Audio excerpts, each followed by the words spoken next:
Ladies and gentlemen, Kenya has made enormous strides in expanding access to higher education. Today, our country boasts 80 chartered universities, 30 of which are privately owned, and one of them being this great Umma University. Nearly 150,000 students are enrolled in private universities, representing about 23% of the entire university population. This underlines the critical role that private universities continue to play in complementing government efforts in education. Over the past 3 years, we have been compelled to undertake bold and far-reaching reforms to safeguard the sustainability of our universities and higher education in general. Not long ago, the subsector was in a serious crisis, with 23 out of the 40 public universities sinking into technical insolvency, threatening not only their stability, but also the future of thousands of students. I have heard you very clearly, Mr. Chancellor, that we owe you some money. And it is because we had a system that I had to take the decision to stop of sending students to private universities when we didn't have the money to pay for them. And we accumulated debts in our public and private universities to the tune of 120 billion. Just imagine. And it sank many universities. A university in this county, no, in actually Machakos County, was actually closed. Scott Theological College University, sponsored by my church, the church I go to. We had to step in to go and salvage it from closure. Closed for a year. And many other universities suffered. Public universities, as I have told you, 23 of them were technically insolvent. They could neither pay their staff, nor their suppliers, nor even pay as you earn, or even other deductions, including that time NHIF. And I apologize to Umma University that we sent students here as government of Kenya several years ago without having proper arrangements on how they will be trained and educated. Ever since I came into office, I have not sent any students here. Because until I have the money to pay for them, I will not send you any students. And I'm just figuring out how to pay the debts that you have told. And you are not the only one. I have, as I told you, the government of Kenya owes different universities to the tune of 120 billion. In fact, some of the universities are in serious dire straits. Through decisive action, we strengthened governance in our universities, restructured financing, and introduced the student-centered funding model, a game changer for higher education. Scholarships and loans are now awarded on the basis of need, ensuring fairness and equal opportunity for all Kenyan learners. University fees have been reduced significantly. Students now pay between 5,800 and 75,000 a semester, depending on their ability and program of study. University funding has nearly doubled, raising from 45 billion in 2022-2023 to 82 billion in this year's budget, while help loans have more than doubled from 17 billion to 41 billion. In general, we have enhanced the budget for education in the last 3 years by about 130 billion shillings.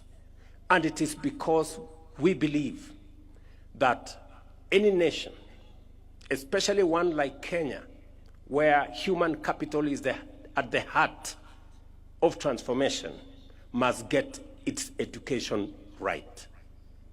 It is the reason why we are deploying more resources to make sure that our education remains of good quality, accessible, and relevant.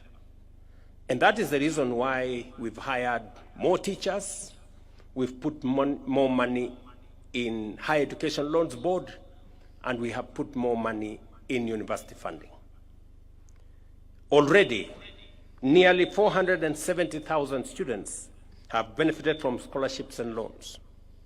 The reforms have also restored financial stability, reducing the number of technically insolvent universities from 23 to 13, and even the 13, we are working with them so that in the next 2 years, we get all our universities out of the red corner.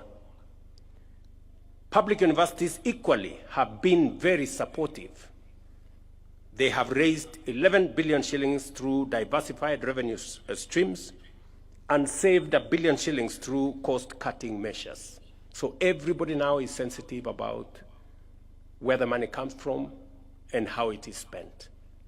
And that is why we will continue to make sure that integrity becomes front, center, left, and right in matters of financial management.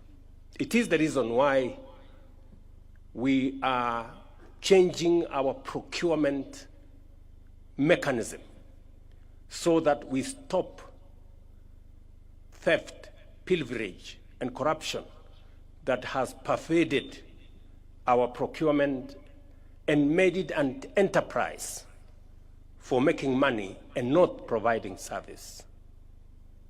It is the reason why we insist, and I have made myself very clear, that e-procurement is going to cut our costs by up to 40%. I have discussed this with many other governments. In fact, the government of Indonesia worked with us on the program that we have, so that if a pencil costs 5 shillings, government does not pay 15 shillings. Government should pay 5 shillings, because that is what it is. And I know there are teething problems which we are working on to make sure that e-procurement becomes the default procurement mechanism. That is the procurement mechanism of the government of Kenya. We will streamline the teething problems. We know there is also resistance by the brokers and the agents and many other profiteering entities, but we are going to stand up to them because it is our responsibility to protect public resources. The same way I just heard in this university that the resources made available to this university is spent with integrity. That is the measure of any success. Alongside university reforms, our technical vocational education and training system has undergone extraordinary transformation. Enrollment has grown more than double, from 297,000 in 2022 to 718,000 this year, driven by supportive policies and aggressive awareness campaigns. We have expanded national polytechnics from 11 to 29 today, greatly strengthening our skills training capacity. At the same time, the recognition of prior learning policy, launched in 2024, has already assessed 6,734 candidates, with 898 graduating at the launch. To deliver quality training, we have increased trainer recruitment at our TVETs from 7,000 to 10,000. We've hired 3,000 new trainers, and we are in the process of hiring another 5,000. Industry partnerships have also surged because industry told us that they want job-ready graduates from our technical training colleges. And for them to be job-ready, they must have practical experience. Where now we had 65 industry players that were working with us. Now we have 2,883 because we want more of our trainers to leave campus, to leave their colleges when they already have a feel and an experience of what happens in the real world, in industries and manufacturing entities, embedding practical, hands-on experience in our training programs.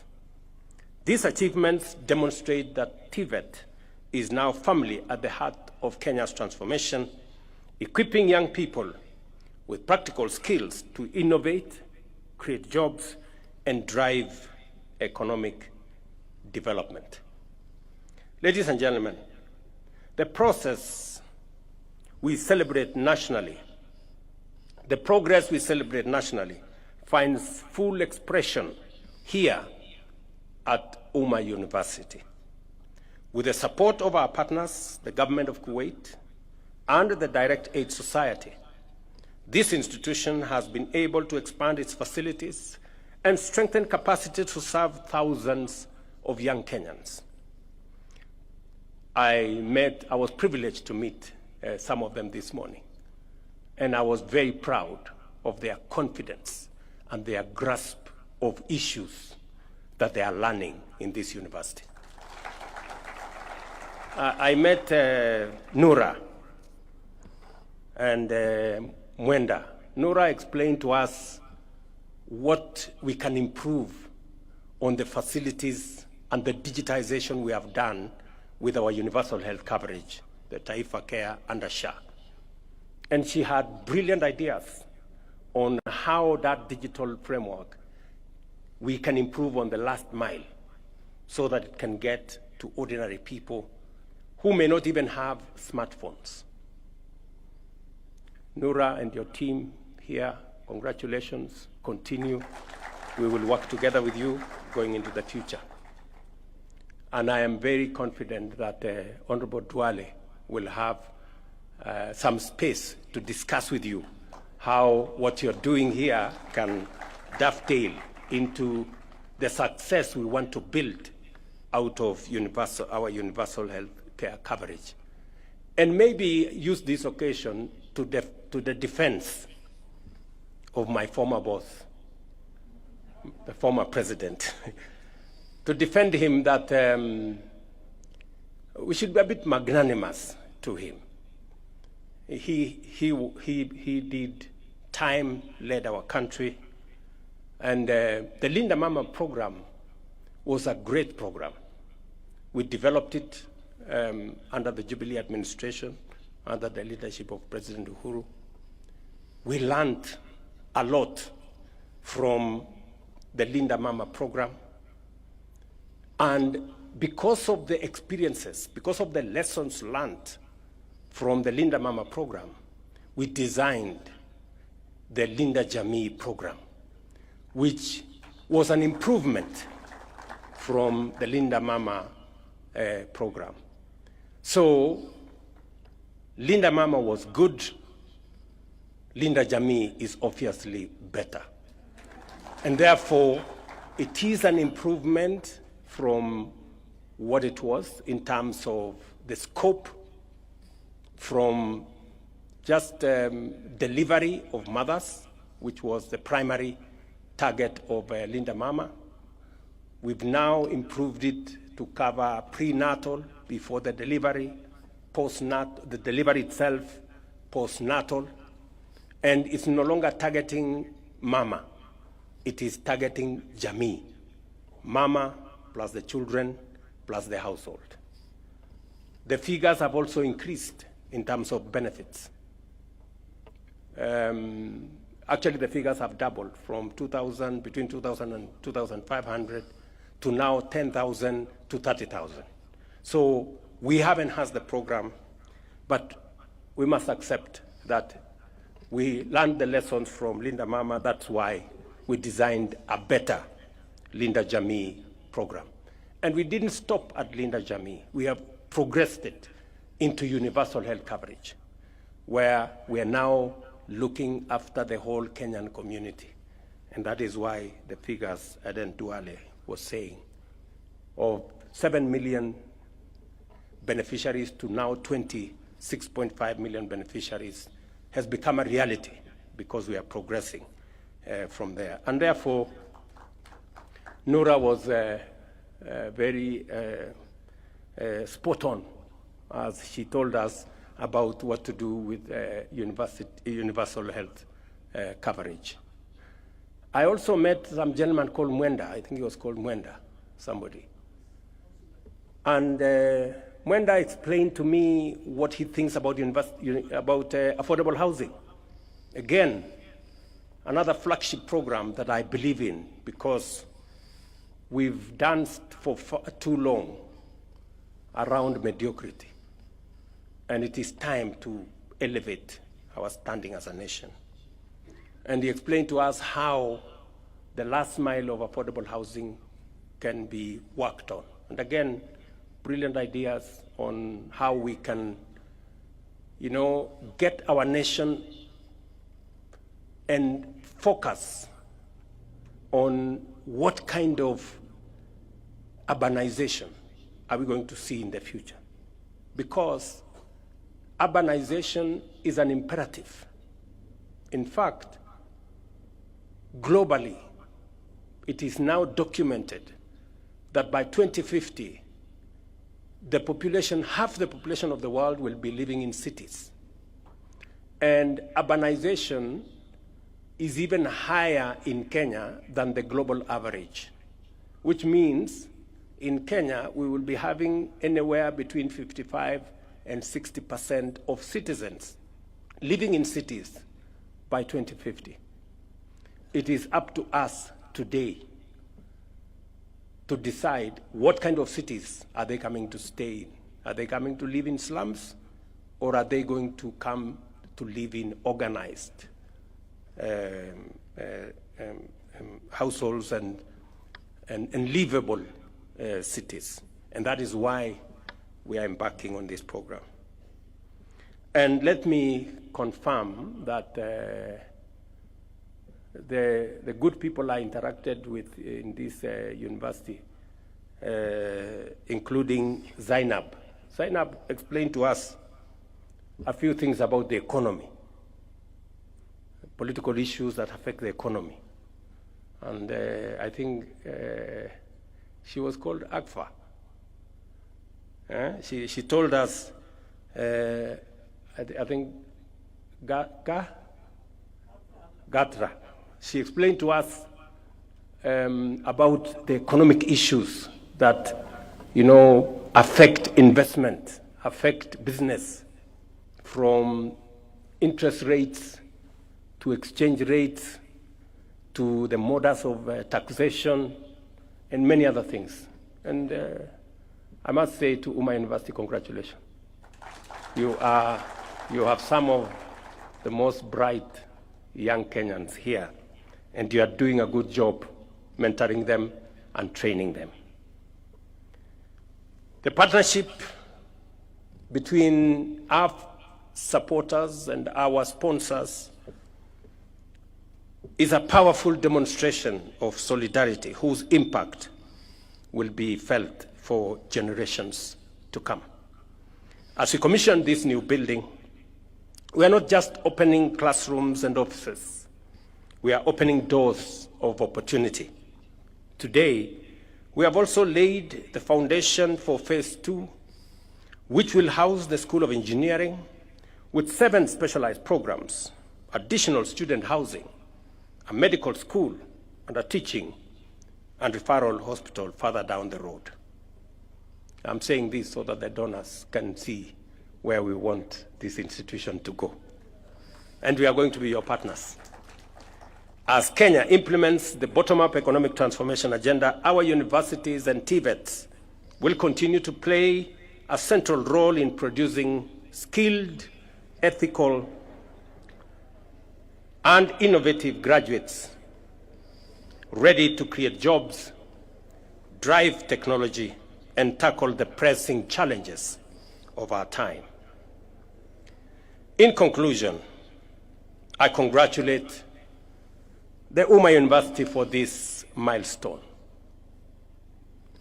And before I tell you what kind of support we are going to work on, looking at the transformation of Uma University. And this is not the only university that I have come several times to support morally, sometimes financially. Last year, I went to Scott University, the one I told you, that is sponsored by the Africa Inland Church. Last week, I was in Eastern University, sponsored by ABC Church. And today I'm here at Uma University. And I see the passion, I see the restlessness of the young people in Kenya as they look for education, as they look for knowledge, as they look for training. And it is the most perfect expression of what we need and a perfect reminder for us as policymakers and leaders. It is very important that at this point in time, we must have a reflection. In fact, it is an inflection point for us as Kenya. We must ask ourselves questions. Because just across, right here in the border of Kajiado, we have another university that is being built there, Kenya Advanced Institute of Science and Technology University. That university in Konza City here is being built by resources given to us, a soft loan given to us by South Korea. And they've given us a facility of 80 billion Kenya shillings to build the infrastructure, horizontal infrastructure in Konza, including the university in Konza. But just imagine, South Korea, which is now giving us 80 billion, in 1963 was exactly the same as Kenya. We had the same GDP. In fact, our GDP per capita was 80. The one of South Korea was 79. The same level of education. We had the same agricultural economy. Today, South Korea's economy is 20 times that of Kenya. And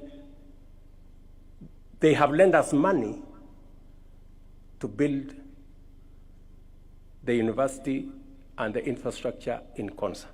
We need to ask us some questions. The difference, where did South Korea get it right? And where did we get it wrong? That's the question we need to ask ourselves as Kenyans, and we need a we need a conversation. We need a conversation as the citizens of this country.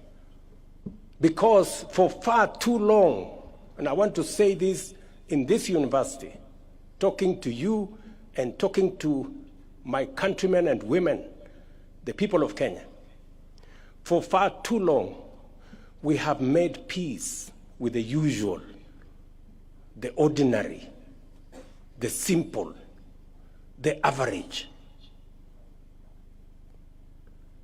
When other people are doing things differently, it is time. Fellow Kenyans, it is time. Fellow citizens, it is time for us to up our game. for us to raise the standard, for us to raise our ambition, so that we begin to engage with the transformational, the innovative, and the extraordinary. We have been ordinary for far too long. And I am persuaded, beyond any reasonable doubt, that the restlessness we see in our young people, the passion that I saw in the eyes of Noura and Mwenda here, and Zainab, and all the other students, the urgency is because they are tired of the ordinary and the simple and the average and the usual. They want us to up our game. The difference between South Korea and us is one. It's not about resources, because they had the same resources as we do. It's not about money. They didn't have money the way we didn't have money. It's about leadership. That's the difference, leadership. So it's not about the people of Kenya. It's about us, the leaders, the people who have the opportunity to make decisions for the people of Kenya. What decisions are we making? That is what is important. Many of us want to make peace with little decisions, ordinary, average decisions, politically correct, and things like those. And that is why we cannot account for why others are where they are and we are where we are. So we must continue to push the limits. We've made good progress with our transformation of agriculture, with our transformation in education, with our transformation in health. We've made good progress with our affordable housing and markets and hostels, but that's just the foundation. We need to up our game. That is my belief. And we have what it takes. We have what it takes. This nation has what it takes. We have the human capital. We have the knowledge and ideas and passion. And that is why I have been leading from the front. Against all odds, very difficult circumstances, but slowly people are beginning to appreciate that our economy is doing better. Inflation has come down. Our exchange rate has come down. Our dollar reserves have gone up. Our universities are doing better. We have more teachers in classrooms. Our food security is much more stable. We're beginning to get it right, but it is not enough. That is why we need to up our game. We need to be more creative and innovative.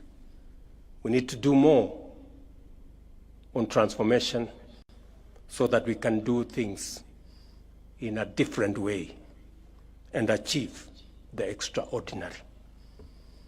As government, we remain steadfast in supporting institutions of higher learning to ensure every young Kenyan has the chance to achieve their full potential.